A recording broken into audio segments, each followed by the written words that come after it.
Gerald Hartley's presenting 3 more speech writing tips. Please join me in welcoming our speaker with 3 more speech writing tips, Gerald Hartley.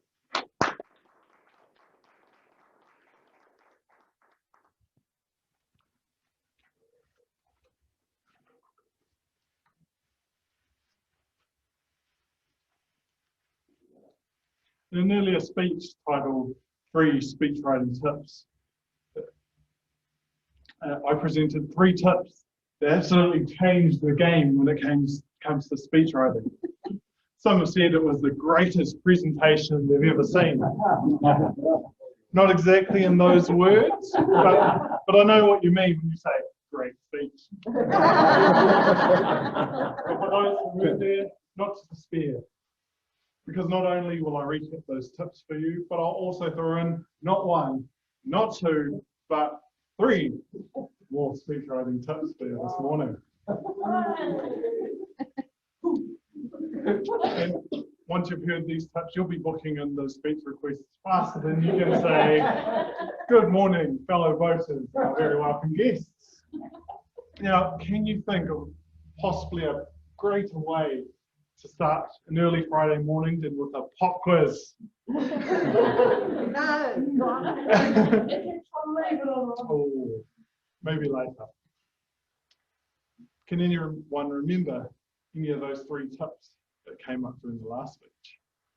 Oh, 3. Oh, 3. Oh, well done, Sabine. That's right. Break down your ideas into break down those ideas into 3 sections and speak to each of those. Any other ones? That's correct, Louise. That's amazing. Voice transcription. Get out your iPhone, your tablet, your computer, and find a dictation application that's able to actually start recording those speeches. And Lana, so exactly, well done. Look at your Pathways profile to look at the Pathways project to fill out those details and give you that structure around the speech. Well, now we've got those 3 tools that you can use. Let's start combining those together. You've got your rule of 3. You've broken down your speech into 3 key ideas. You've got your handy dandy voice recorder app handy. Start taking text, start taking notes. So now the next tip is to start reframing those ideas reframe those ideas into questions. So what I mean by that is, say you're doing a speech about mentoring.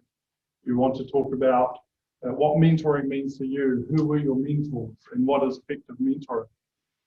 And so you state those in the form of a question. Who were my mentors?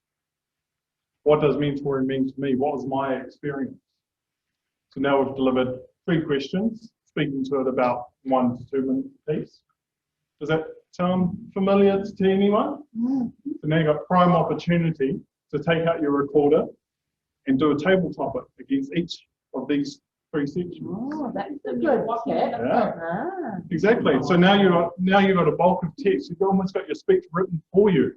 I'm still working on that. Trust me, it'll be released shortly. But now you've got the frame of your speech ready to go. And so the next tip is time is of the essence.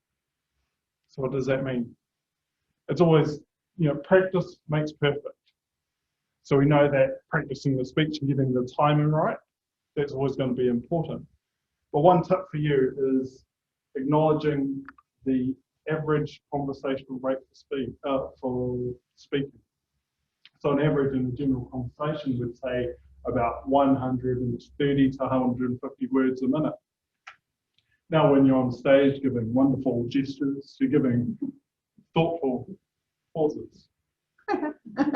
and this pretty choice as Kiwi accent, on stage you'd expect around 100 to 120 words a minute. So that gives you a framework on how many words you actually want to be able to target in the speech. And that ends up to around 600 to 700 words for a 5 to 7 minute speech. So now we've got the content of our speech sorted. We've got a target of where we want to hit. The next part is coming up with those speech ideas. And there was a quote from Aristotle that said, teaching is the highest form of understanding. Now, it took me a second to realize what does that actually mean. A lot of the time when you're teaching something, even if you're not so experienced with it, even though you're not so much of an expert, you manage to actually go in and fill in those gaps of your knowledge. You manage to identify something that you realized you didn't actually know.